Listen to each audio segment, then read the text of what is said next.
Hello, everyone, and welcome again to another Teacher Joseph podcast. Today, we're going to talk about small talk.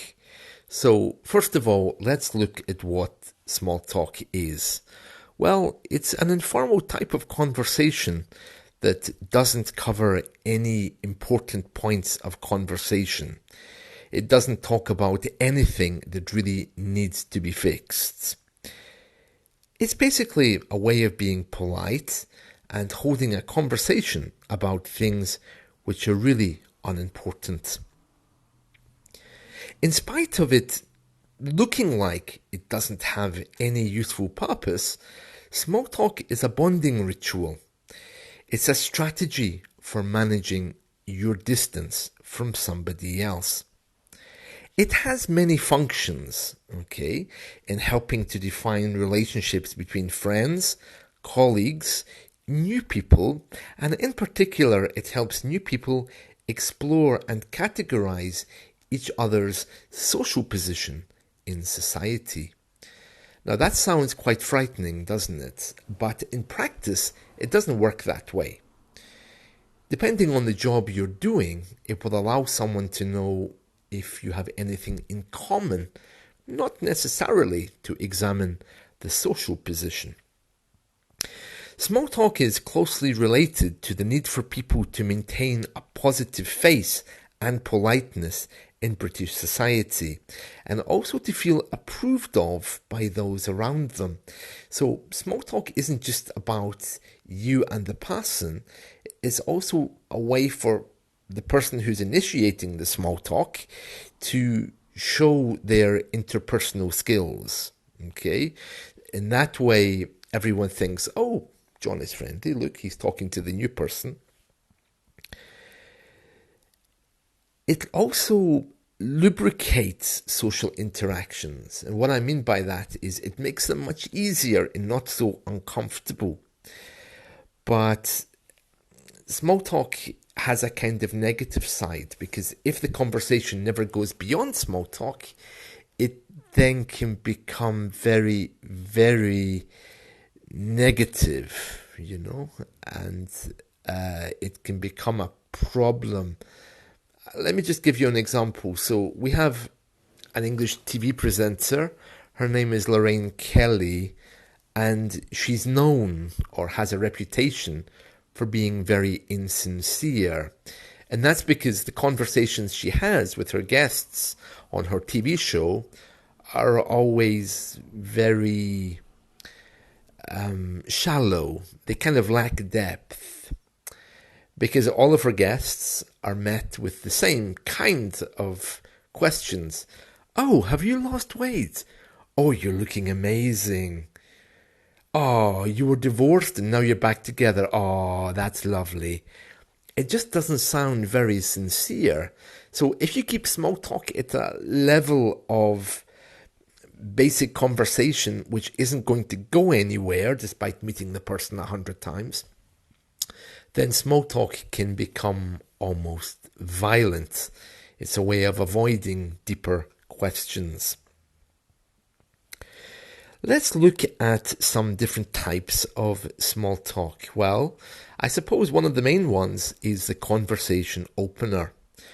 Two people don't know each other. Small talk, for example, talking about the weather, allows them to show that they have friendly intentions and desire some kind of positive interaction. In a business meeting, it enables people to establish each other's reputation and level of education or expertise. If there's already some kind of relationship between the two people, then small talk serves as a gentle introduction before really getting down to the more important things. It also allows them to look at how comfortable people feel with each other. You can sense the mood of the other person during small talk if you ask them about the weather before you offer them a food menu in a restaurant. You can kind of gauge how they're about to react. At the end of a conversation, suddenly ending a conversation might appear to reject somebody in British society. And small talk can also be used to handle that rejection. It can be used to soften the parting. I know it all sounds really weird, but this is all tied up in British politeness.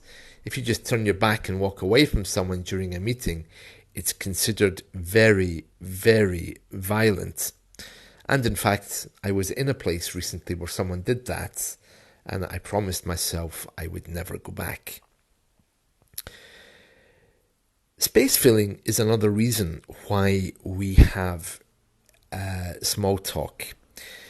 Silence in British society is considered very, very rude. Of course, it's different in the workplace. It could be that you need conversation, but in most jobs, you would manage little conversations, at least for small moments. In many cultures, silences between two people are considered uncomfortable and awkward.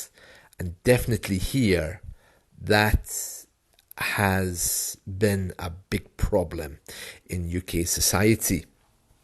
Speaking as a teacher, when I first became a teacher, I was quite uncomfortable with students' silences.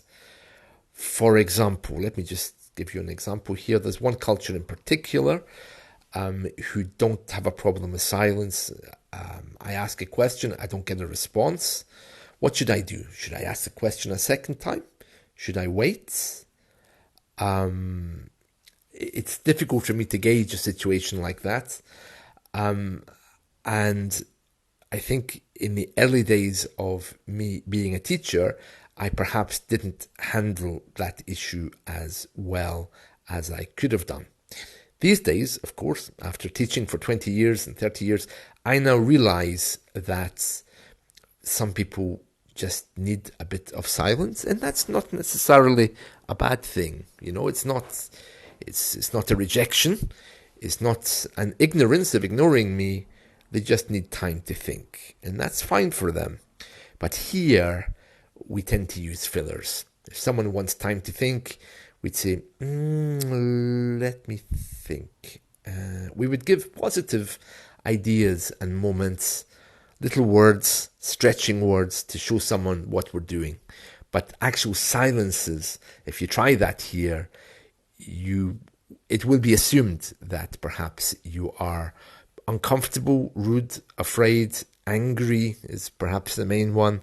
So you need to be kind of careful with that. So we use small talk to avoid silences. Tension can be reduced by starting small talk until a more substantial subject arises. I mean, you know what it's like. You sit in an office, you do a job that nobody wants to do, nobody wants to be there. It's hard to find meaning in our work. So, of course, we immediately start asking the other person about a TV show, hoping to find some moments of coexistence with them. Some people say that our evolution as a social species means that silence is a communicative sign of potential danger. I'm not sure if that's true or not, because there are cultures in the world that are perfectly okay with silence, but Britain is not. In some conversations, there's no specific functional or informative element in small talk. Let's give you an example there. Oh, hi, John. Oh, morning. How are you doing? Yeah, I'm fine, thanks. Did you have a good weekend? Yeah, I did, thanks. Well, gotta run. I'll catch you later. In this example, the whole thing is just a space filler. Okay, there's no real need for this to take place. Usually when I ask that question, though, it is because I really care. I tend to ask people things from my heart. So if I ask you in an English lesson, hey, how are you today?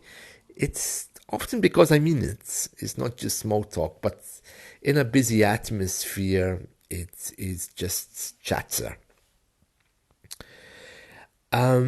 The need to use small talk depends upon the relationship between the people. So, for example, a husband and a wife don't really need small talk. I as a British man, still prefer it because for me, it shows me that my family aren't angry. Okay. But couples in an intimate relationship can signal their level of intimacy by a lack of small talk. Now, again, I have to say from experience, this has caused me problems before because as a British man, I need some signals or some affirmation of words. But in other cultures, small talk isn't required. It's just like a moment of silence with one another is in itself enough. In workplace situations, small talk tends to occur mostly between workers on the same level, but it can also be used by managers as a way of developing working relationships with the staff who report to them.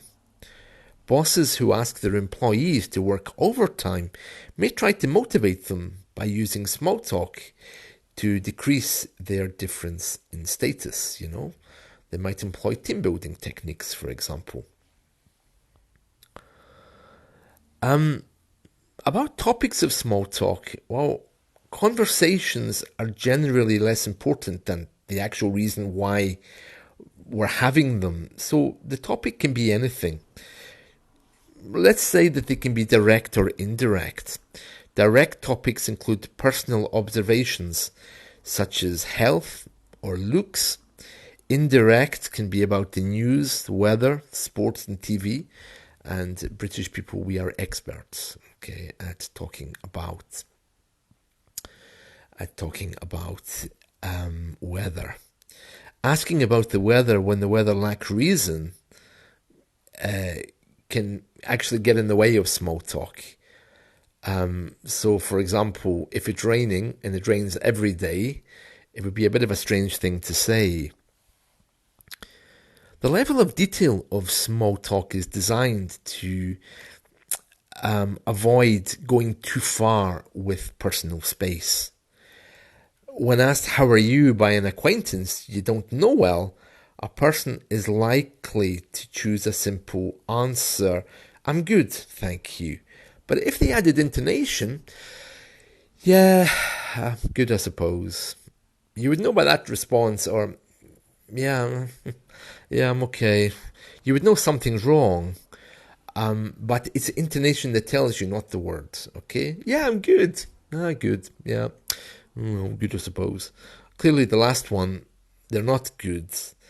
But in these small talk conversations, "How are you?" "I'm good, thank you," is the usual response. And in this circumstance, it would usually not be appropriate for them to reply with a list of symptoms of any medical conditions. Okay, so there's other things that I want to tell you about this, such as conversational patterns, gender differences, cultural differences, but we don't have time to go into that right now, so maybe I'll pick it up in the future in another podcast. I hope you've enjoyed this, and I really hope it's been useful. So let's talk again soon. Bye.